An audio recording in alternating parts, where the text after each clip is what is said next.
Out leaving things better than you found them.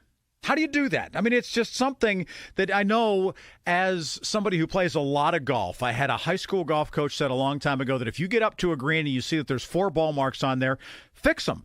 Make the golf course better than it was when you got there. If you see some trash, pick it up, throw it that way it'll be a nicer place for the next person that comes through. And if everybody does that by the end of the day, it's going to be a better thing. So how do you do that with money? How do you do that with your dreams? How do you do that with your ideas? We're going to find out about that right now on the Disc Institute of Pittsburgh Newsline as we are joined by Brandolon Barnett. He has written a book called Dreams Deferred, talking about recession, struggle, and the quest for a better world. Brandon, it is great to have you on KDKA. Thank you so much for making time for us. Thank you. I'm excited for the conversation. Having gone to the University of Pittsburgh, you know all about this great city, but then you went on to the University of London. You've spent some time in and around areas of San Francisco and the high-tech world as well. So you literally have traveled the world, but your story is one of starting with very little and then finding yourself in a position where you can give. Give us the bird's eye view from 20,000 feet, how you sort of went through those various stages of life. Yeah, so the book really chronicles my struggles before, during, and just after the 2008 recession. I took a job. I wanted the world to be a better place, and I wanted to be a part of that. Like a lot of people from my generation, I'm a millennial, and I think a lot of people in the world. And so I took a job working with a non-governmental organization, an NGO that believed in me and trusted me enough, even though I was just out of college. And they sent me all over the world evaluating and creating programs. But I made a pittance, and I struggled to pay student loans while also helping my mother with rent. But I always wanted to do that kind of work that mattered and was meaningful to communities and that helped others like I realized I had been helped in my life. And so instead of switching careers to pursue money, I just doubled down, and it led to a lot of struggle. You know, at one point in the book, I recount walking the streets of San Francisco looking for a place to sleep for the night. But I stuck with it, and now I lead corporate social responsibility industry solutions within Salesforce. I help to design a platform there called Philanthropy Cloud, and I do a lot of investing here in my home in D.C., supporting entrepreneurs of color, and just trying to do whatever I can to make an impact. Brandolon Barnett joining us here on KDK. His book routinely is ranked in the top 20 on Amazon within the space having to do with charity and philanthropy. How do you define philanthropy? I define philanthropy very simply and broadly as the movement, any activity that moves resources. That could be time, that could be money, that could be expertise to people who need them. And that definition to me is really important because it means that philanthropy belongs to everyone. It belongs to all of us. It's not just a tool for the wealthy. It's a tool and a set of tools and tactics and strategies that we can all use to better our lives and communities and to support the people that we love. So what are those things in the tool belt? What are those tools that you're talking about?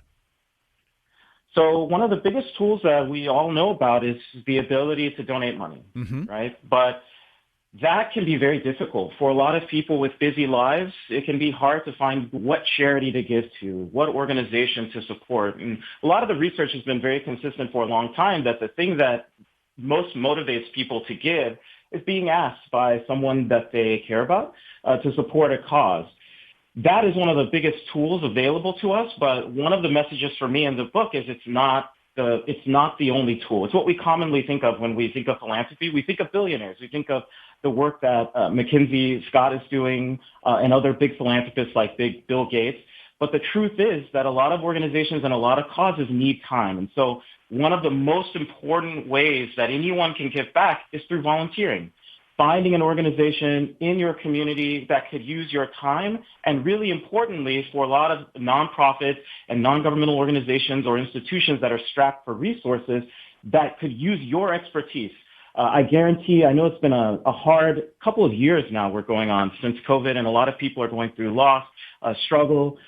And the truth is, all of us, everyone listening in your audience out there has some expertise that they could bring to a cause and to an organization and make a difference. And that's one of the reasons I wrote the book, really just to show that anyone can be a part of that work. So did you come from means? Did you come from wealth and privilege growing up? No. I had a single mother growing up in Dallas, Texas, and we struggled a lot. I was recently doing an interview, and someone asked me when when was the first time I thought about the economy? And I distinctly remember being probably around 10 or 11 years old and hearing my mother in the other room crying. I would go and ask her, well, hey, is everything okay? And she didn't have money for rent. So that was the environment that I grew up in. But while I was seeing those kinds of struggles, I was also a big nerd. So I loved science fiction. I loved Star Trek and Babylon 5. And I loved thinking about these future worlds. And what really struck me growing up was how different the world that I admired and loved to revel in, the world of Jean-Luc Picard, for example, how different that was from the world we actually reside in every day. And I wanted to be part of making the world we live in more like those worlds that I grew to love. And so definitely did not come from wealth.